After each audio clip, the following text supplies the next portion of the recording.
Hey everyone, so here we are, March 31st. This is the start of Ecosystem U 365 seasonal mentorship.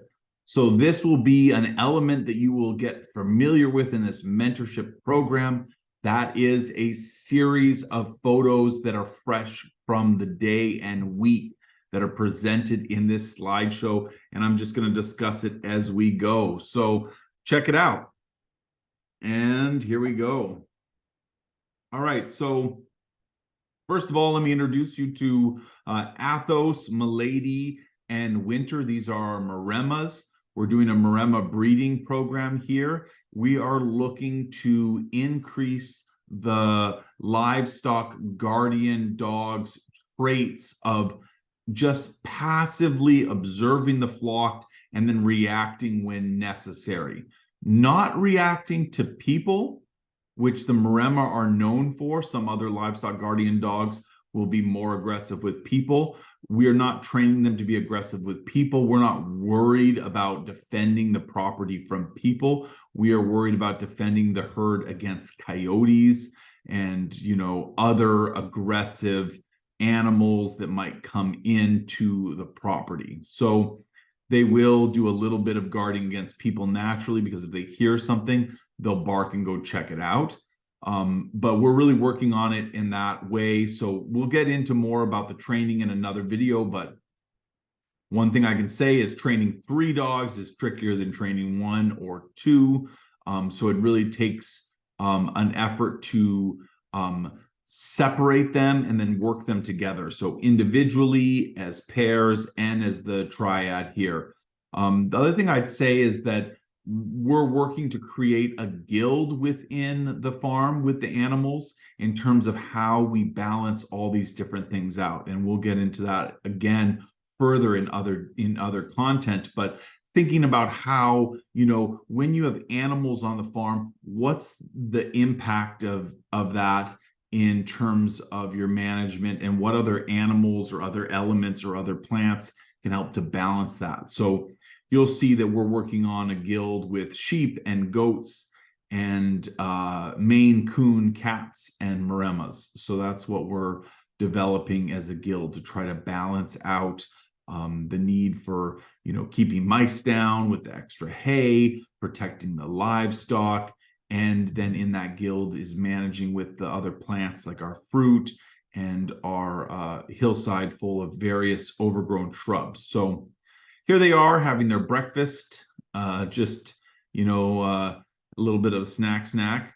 And this guy's eating out of the scoop here. And so this is in the barn here, having their snack.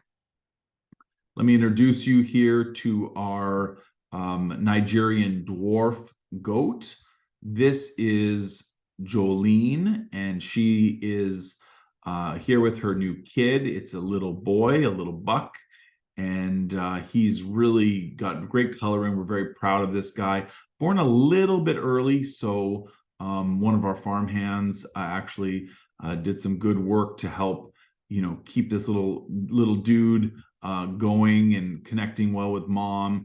But really nice uniformity. She's a registered Nigerian dwarf. The sire is a registered Nigerian dwarf, Brady, and we're really pleased with this black in here, and then also the little moon spots. You can see those little moon spots, and then the white crown on the head and the frosted ears. So these are traits that we were going for to make a nice goat. And you can see here there's a little white spot down there, so a bit of moon spot down there. I might have preferred not to see that, but it's not really important ultimately, but it's kind of fun to think about the different patternings. So yeah, they're in this is a little mother birthing bay here off the side of the main area, and some good bedding material. Here they are hanging out. There you can see up close there, the little white nose. Actually, it's like a bi nose, one and the other, a little bit more, but pretty uniform. And then there's the little frosted ears. Cute little fella. So this is Jazz. She is a second-time mother here going around, and she gave birth to 2 little goats. So these kids, we have a boy and a girl, and they are really great. I'll feature them more because these ones I'm very, very impressed with. So this is an Oberhasli goat, and they're a great goat of Swiss origin, heritage breed with just great coloring, all brown, black stripe, really, really nice coloring, black socks on the feet. And we've actually done a cross with the Nigerian to create something that has, we're hoping, kind of the robust size of this Oberhasli, and the higher fat content of the milk of the Nigerian dwarf. But I'll show you in future videos, you'll see these two, this buck and doe, just have amazing coloring as well. They really worked out. The body is just like the perfect coloring of an Oberhasli. And then these little white ears and little white snout. They're really quite cute. So we'll make sure to feature that more just so you all can check that out. This is Nocturne. All of our female Oberhaslis are named after music. So this is Jazz and Nocturne. And she's pregnant right now. So we are waiting and expecting those any minute. In fact, after we're done recording this, I will go and check and just see how she's doing. So part of the work of these Maremmas is taking care of the livestock. So it's really important right now at this stage when there's new babes in the pens to get them familiar, to bring them in. You need to wash them. You need to be available and present to make sure that they aren't going to look and think of these kids as toys or even play companions.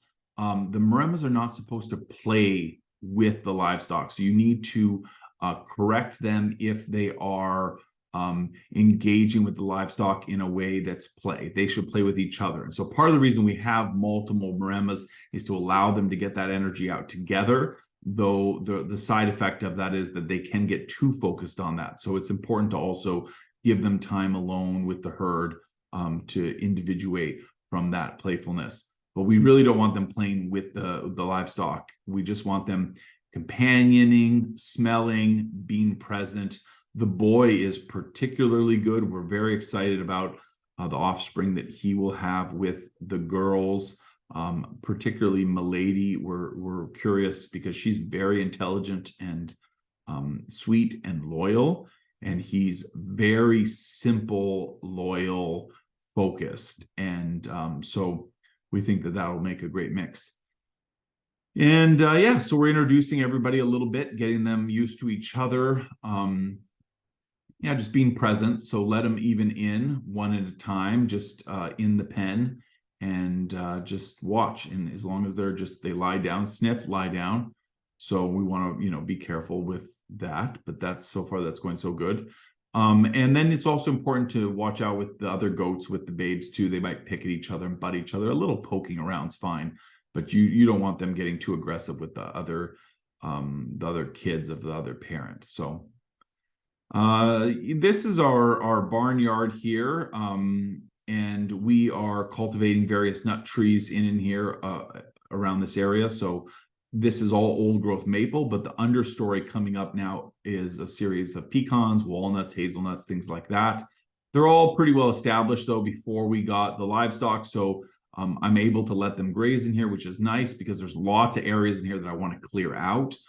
Probably number one reason for the livestock, actually, because I'm actually a nursery person right now, originally intensive organic vegetable farming. But now I do edible ecosystem design, and I like to grow a lot of trees. But up on this ridgeland, I have a glacial moraine ridge, and up on this ridgeland, there's a lot of overgrowth of all sorts of shrubs and brush and tall weeds, including wild parsnip, poison parsnip, and poison ivy.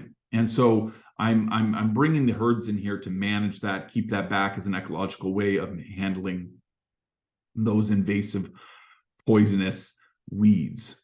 So the thing is that I don't want them eating the trees. So any trees that aren't able to withstand the brute force of goats, and they are browsers. They reach up to eat. We'll protect, but we free graze them in here. So they go into areas that are open and into areas that are paddocks. So either moving with a shepherd or into enclosed paddocks and fenced areas, right? So pretty much that's the reason, and that's kind of the methodology. We'll get into all that more, but so here's the barn. This was originally a wash station in here that moved produce into the root cellar. The root cellar now is a homestead root cellar, some custom growing root cellar in here, and then fills up with trees, bare root trees from the nursery to go out to edible ecosystem installation projects and to be moved about the farm as well for other plantings. Because we nursery a lot for our own projects and for large projects that we're managing, like the edible biodiversity conservation area that we're developing. So we'll get more into this infrastructure here because this is a whole really cool thing, both in terms of how it is being used now, but also in terms of how it was used in the past. And case in point, the multifunctional nature of this infrastructure. And I was very adamant on doing a multifunctional design for this compound of buildings so that it could stand the test of time and the changes in enterprises, as well as build resilience for the overall farm and the environment through its management of resources. So we'll talk about how water catchment and stuff from the roof and the ice chamber inside here melt, and there's a catchment pond, et cetera, et cetera. Lots of cool stuff to unpack there. So anyways, there's some nuts there to talk about the future of this site, but the animals are all out here starting to graze now. You see the melting snow. These are our Jacob sheep.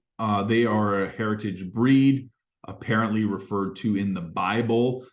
So hence the Jacob, and not many piebald sheep like this, this sort of black and white. Some of these even have like a purplish brown. Sorry, not black and white. It's actually a brown. So white and brown, sometimes even a purplish brown. This is our boy here, James Bond, because he's with all his ladies. And so they're out there grazing. This is actually tall grass prairie restoration, and they love it in here. They actually come down here on their own. They graze around. I just let them roam around all day long, and then I put them back at night. Nice to look out the window and check them out here. But yeah, they're great, very hardy. They'll go out in the snow. They'll eat through into the grass, the in situ hay, I call this, so as soon as we can get them out, we do. And they are, relatively disease free. We've had zero problems in that respect. I'll talk more about the breed in the future and kind of give more details later, but very good quality breed. They actually have multi-horns here. So they're polycerate, and we'll have 2, 3, 4, 5. I've heard of 8 horns. We have 2, 3, and 4 horned Jacob sheep. So out there doing their jobs. And there's a video here, so you can check that out. I'll post that video. And yeah, and then so here's our Maremmas cruising down the laneway. They're off doing their work and coming back after a quick jog, after the job, just to get more energy out, and in doing some obedience training. So here I'm working with all 3 of them.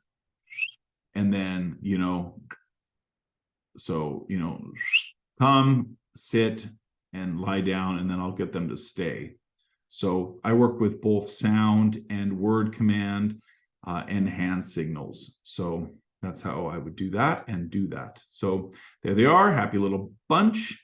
Hey, y'all. And yeah, at the end of the day, time to relax, chill out.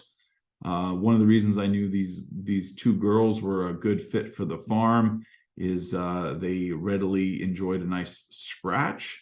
So I figured that would be a good way of rewarding them. Not over reward. I don't just scratch them all the time when they walk up to me, but after a good period of work, I'll let them come over for a scratch and seek that reward.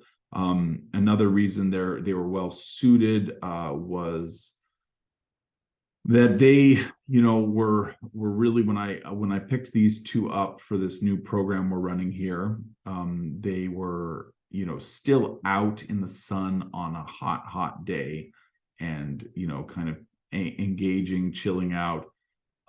being able to be out and about and not seeking to lazy around too much in the shade. So they were still active and attentive.